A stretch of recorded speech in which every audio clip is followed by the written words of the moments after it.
Hey everyone, it's April 1st. This is your Chapter 30 lecture on political economies of digital media. So, when we talk about digital media today in this particular lecture, we're going to be talking about computers, cell phones, tablets, iPads, iPhones, Apple Watches, um, and we're going to talk about the progression of digital media from like a historical standpoint. So, when you're defining your key terms, this is what you're going to want to keep in mind, as well as when you're answering your discussion questions.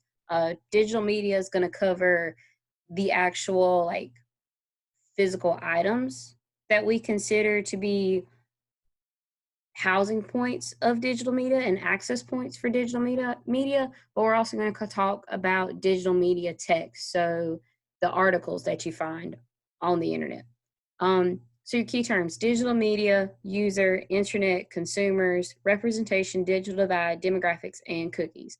um, Again, some of these terms you've seen overlap throughout the semester between units 1 and 2. We're now revisiting some of those terms, but we're talking about them in the new scope of things.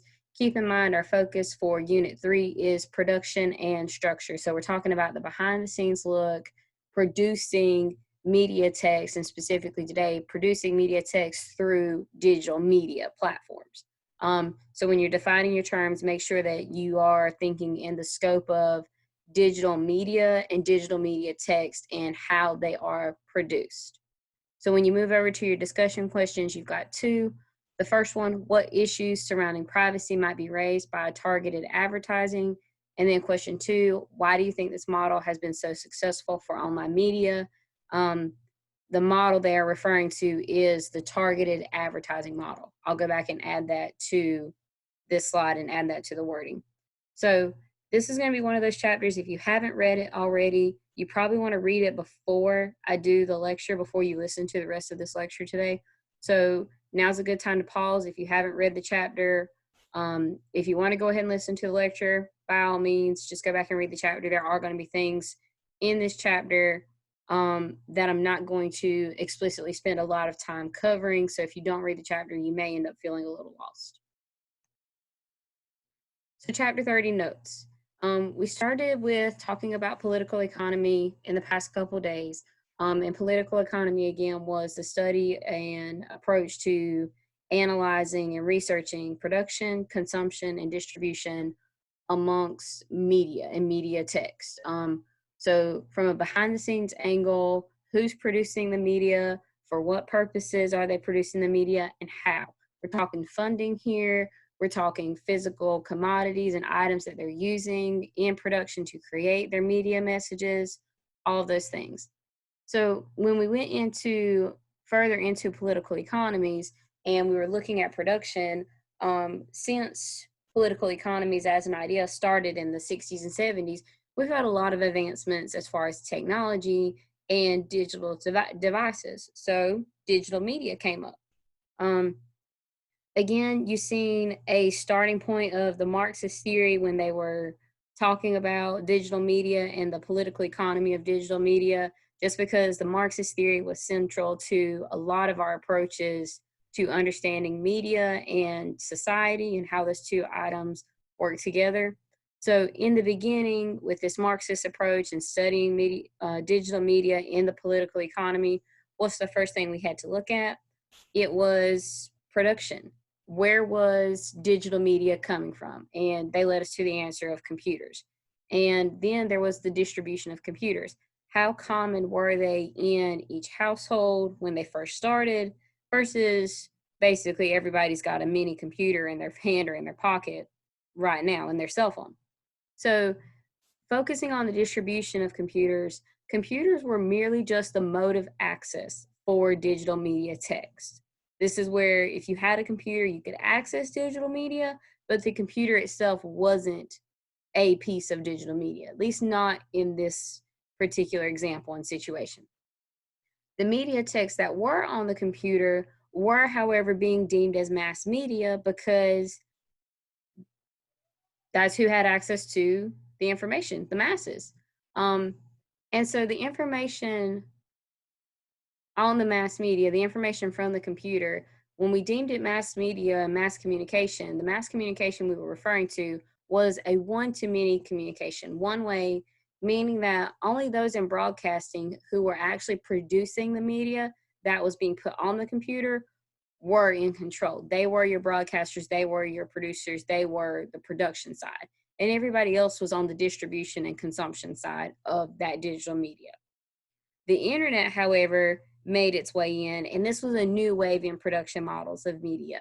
What we've seen happen was now this mass media fell into the categories for communication of one-to-one, one-to-many, and many-to-many, because the capabilities of people to be producers of information greatly opened, and that range became very wide. The hierarchy of power that controlled information prior to this kind of just came falling down.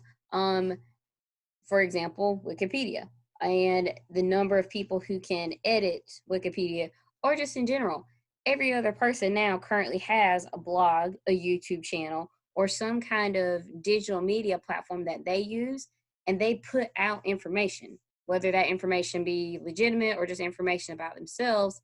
They're still producers in that aspect. And so the internet gave way to all this.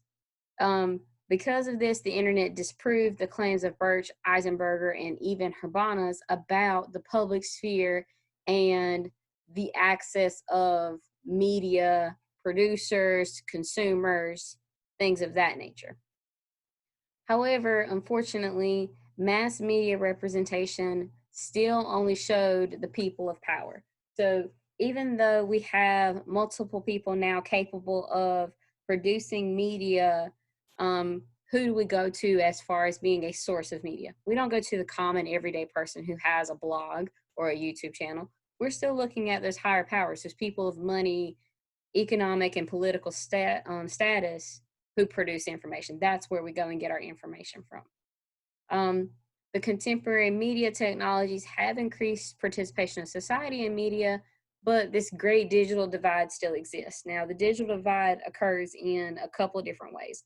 One is the first of the hierarchy of power, and this idea of who we trust to get our media from, um, and who do we not trust. But also, more importantly, the digital divide is still kind of big for us in terms of who has access to digital technologies. Does everyone have internet in their home? Does everyone have a computer? Does everyone have a cell phone? These are going to be big questions and issues in like lesser developed areas, maybe more like country style regions where maybe there's a lot of farmland, so they don't have a lot of tech. They don't need a lot of tech to get by on their day to day lives.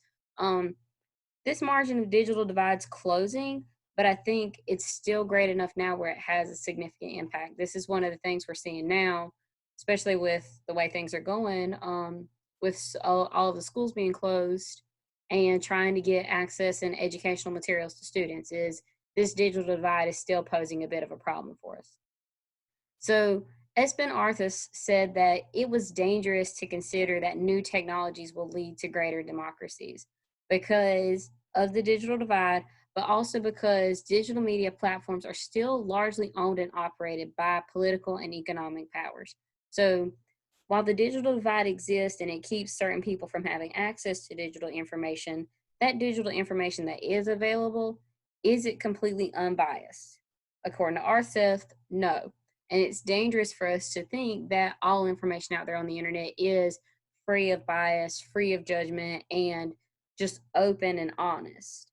And again, that's because of the propaganda model and the political agenda or the economic agenda that the digital media owner is seeking to fulfill.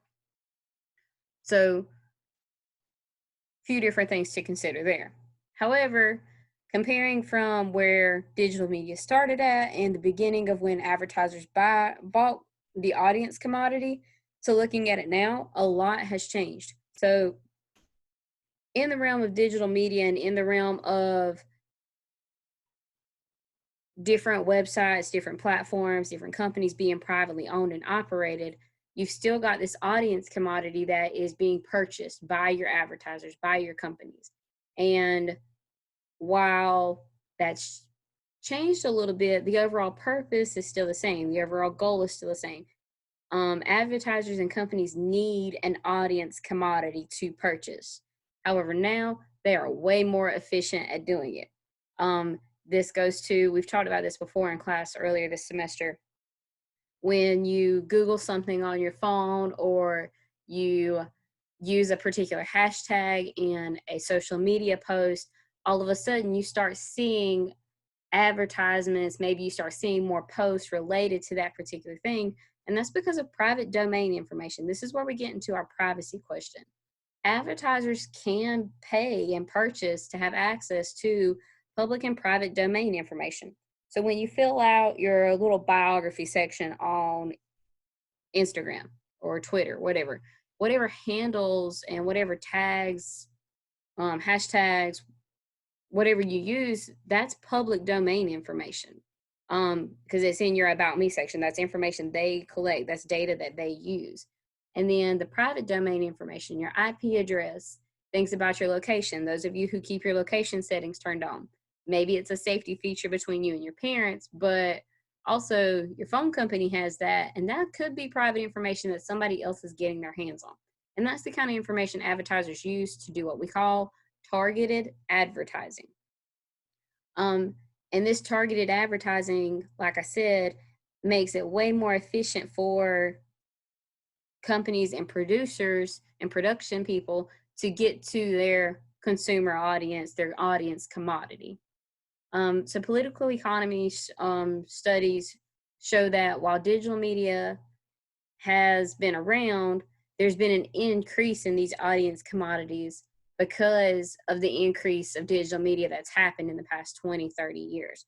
So think from when the internet and computers first came out to where we are now, that targeted advertising has boomed, that market has soared because of how much information is available out there, as well as how many or how much the audience commodity itself has grown. So the number of people who have access to, the number of people who seek out this media text. Lastly, Alberta Babarsa and Rika Albert studied the complexities of our grand fabulous World Wide Web.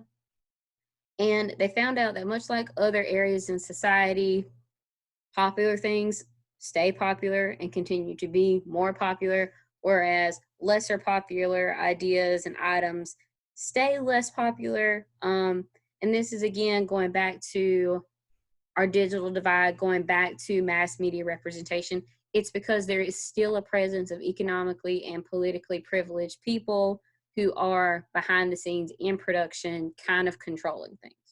So some things you got to look out for, some things you got to keep an eye on when you're talking about production and structure. And this may be something that you can apply to your projects, maybe not. Maybe you just talk about how the audience commodity in the past 20 years has changed, or how your particular adaptation has fared its way through and grown with digital media. For example, with the Lion King adaptation, like I said in a previous video for your chapter lectures, think about how in 1994 Lion King came out, it hit the movie theaters, and then it went to VHS tapes, and then it went into the vault. Versus now, The Lion King 2019 comes out, it hits movie theaters, and then it goes straight to a digital streaming service. That's one way of how this adaptation kept up with digital media, and how it was influenced by the audience commodity. Audiences wanted access to this film. And so the producers bought that information from the audience commodity, bought the need and the want and the desire for that film, and they gave it to them. So there you are with political economies of digital media. So make sure you answer the question of privacy. What are your questions? What are your comments and concerns? Think privacy versus this targeted advertising. The idea that information, whether public or private, may be at somebody else's disposal. Someone else may have access to it. What raises your concern there? What comments do you have? And then second, why do you think this model of targeted advertising has been so successful for online media? What makes it successful? What makes it so popular? Why did it become a thing? And why will it continue to be a thing in the realm of advertisement and production? All right. Any questions? Just shoot me an email.